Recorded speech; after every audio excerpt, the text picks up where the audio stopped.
Most of us all understand that time is money, and the quicker that we can do something, the more efficient that we can become, the more money that we can make by saving on opportunity costs. So a large part of my strategy in 2020 was to use online sports card flipping platforms like StarStock.com, and I was quite profitable using that. So in this video, I sit down with my good friend and co-host from the Questcast, and we kind of dissect what's going on with StarStock. We talk about where they fell short, where they've done things well, and our opinions about where they're headed. So let's dig in.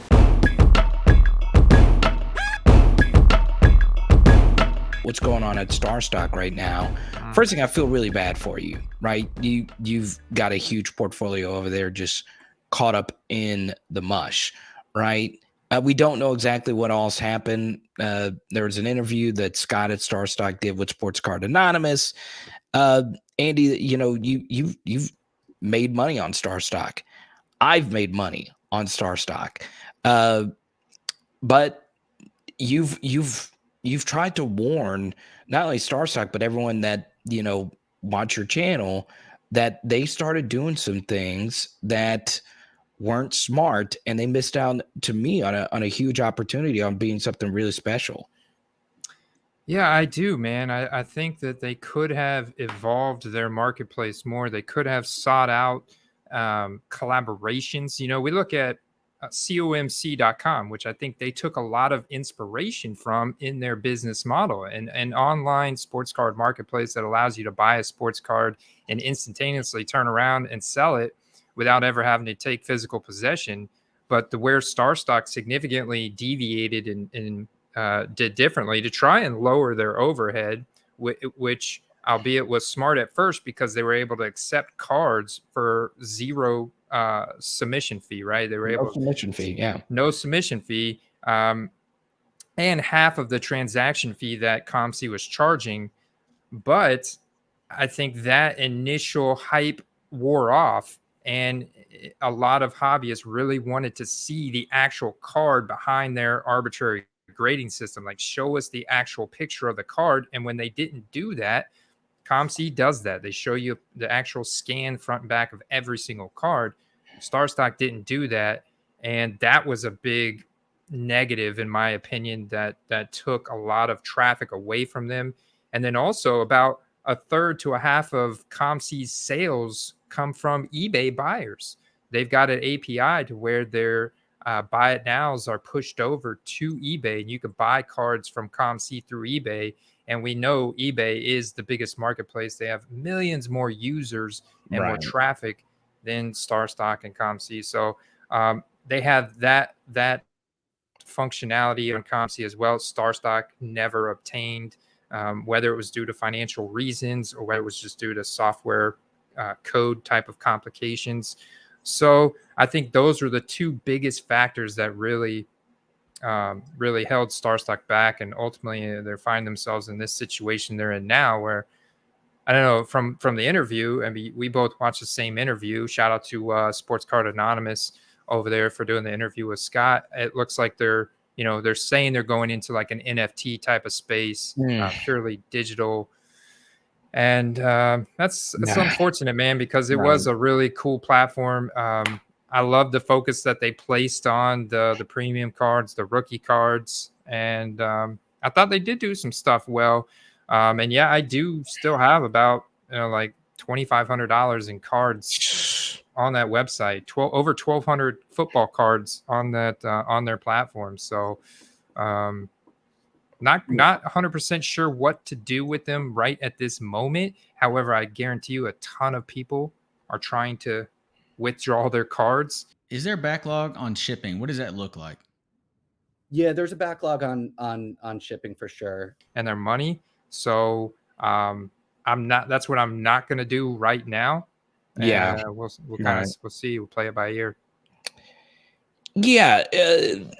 Look, everyone's going to try and get in on the NFT thing because that's where all the celebrities are, right? And I actually am big on the Dapper Lab NFL Top Shot, or whatever they're going to call it. I am actually going to buy a lot because I liked NBA Top Shot, and I made money on NBA Top Shot. And I'm a believer in, NFL and NFTs, but we talked about this in the past, Andy. Nothing for us is ever going to replace physical football cards.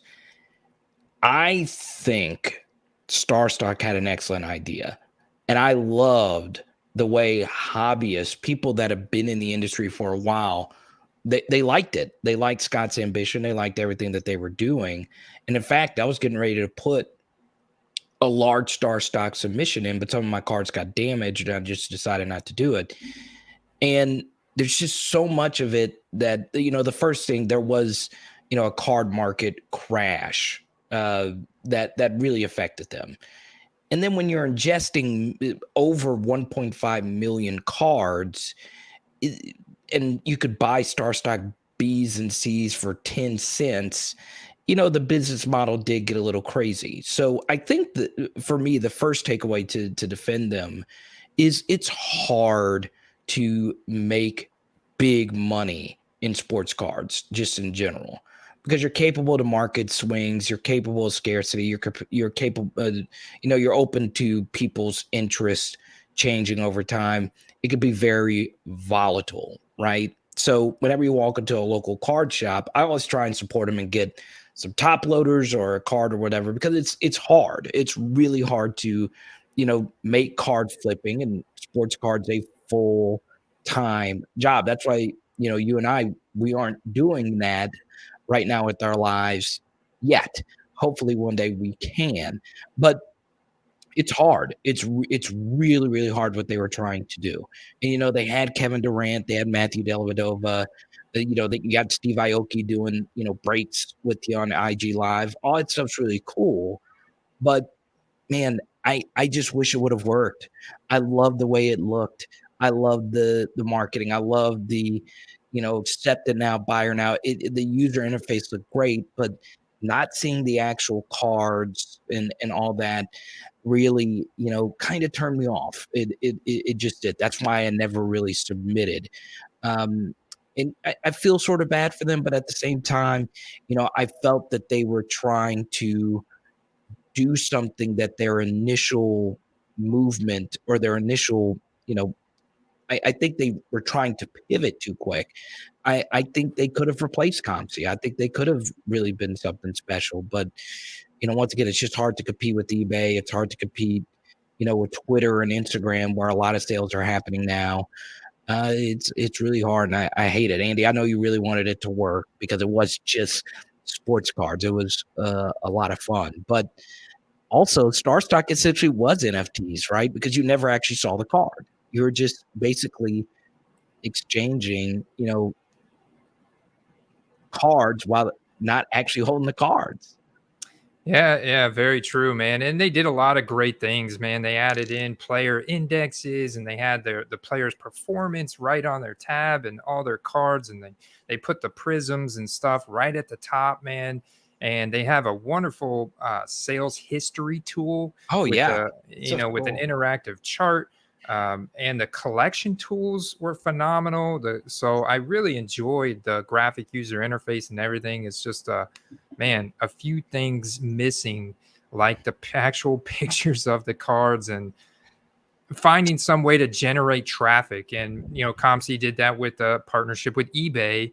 Obviously, that was very smart on their part. And StarStock, ultimately, if you can't get traffic and you can't get people, even when Joe Burrow goes off, if you're only getting, 40 people on your site to buy Joe Burrow cards, and ComC's getting 4,000 and eBay's getting 40,000, then it's like they're at a big disadvantage. That's why I'm wearing a shirt with a star on it. You want to know why? Because who knows? They might miraculously turn it around. They might be able to, they're pivoting into something, right? The interview was a little shaky. Let's be honest. It was a little shaky. It was a little. You would have liked some questions to be answered a little bit better, but guess what, Andy? You never know. There have been comeback stories, and we'll just see what happens.